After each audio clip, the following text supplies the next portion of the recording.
mahal!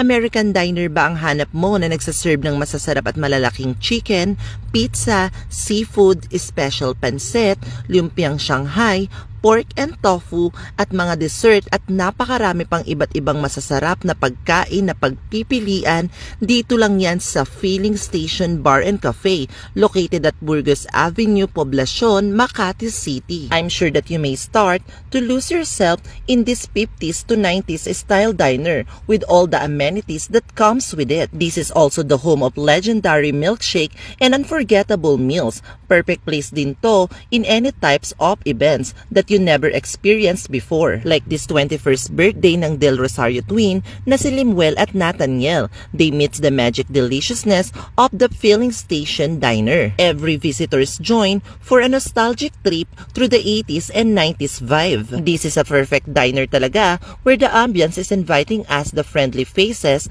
that greets you with a warm smiles. Kaya everyone's ready and happy talaga with celebrating the events with delight. I highly recommend to come and bring your family and friends talaga to satisfy your cravings only here in Filling Station. Always open and always ready to serve you. Pakifollow na lang din po pala ng page nila for more details.